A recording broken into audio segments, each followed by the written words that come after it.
ठाकरे बंधूंच्या जागा वाटपाचा तिढा अद्यापही सुटला नाहीये। 4 ते 5 जागांवर असलेला तिढा सोडवण्यासाठी मनसे ठाकरेंच्या शिवसेनेत बैठकांचा सपाटा सुरूच आहे। मात्र तरीही या जागांवर तोडगा न निघाल्यास राज ठाकरे आणि उद्धव ठाकरे या संदर्भात अंतिम निर्णय घेणार आहेत अशी माहिती आहे।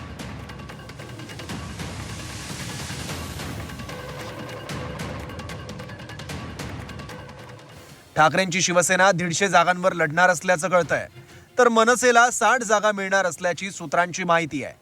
तर पवारांच्या राष्ट्रवादीला 15 जागा देण्याबाबत एकमत झाल्याचंही समजतंय। दादरच्या वॉर्ड क्रमांक 192 मधून ठाकरेंनी सिटिंग सीट असलेल्या प्रकाश पाटणकरची जागा मनसेला दिल्याची माहिती आहे।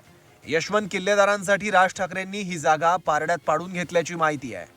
प्रभादेवीत 194 मधून शिंदेसेनेतून माजी नगरसेवक समाधान सरवणकर यांच्या विरोधात ठाकरेंकडून आमदार सुनील शिंदेंचे बंधू निशिकांत शिंदेंना उमेदवारी निश्चित।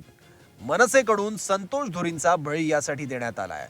माहीम, शिवडी, वरळी, भांडूप या जागांवर अद्यापही ठाकरे बंधूंमध्ये तिढा कायम आहे।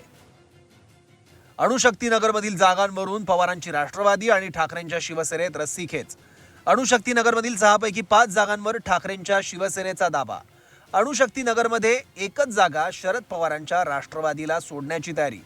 शरद पवारांच्या राष्ट्रवादीकडून अणुशक्तीनगरमध्ये 3 जागांची मागणी।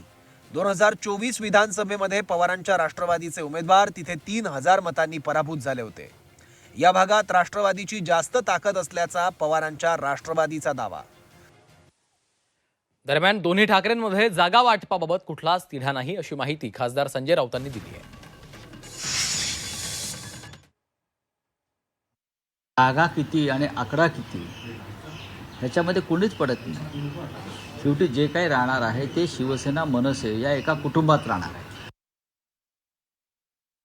मुंबईच्या महानगरपालिकेच्या जागेवर उबाटा आणि मनसेमध्ये तिढा हा असणार आहे, कारण की दोघांचाही मतदार ते जे समजतात तसं हा एकच आहे।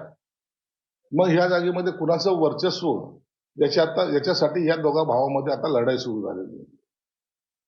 मनसेचे बी पदाधिकारी नाराज आहेत, उबाटाचे बी नाराज आहेत। म्हणून आता नेमकं चित्र काय होईल हे आता आपल्याला त्यांच्या घोषणेनंतरच कळेल।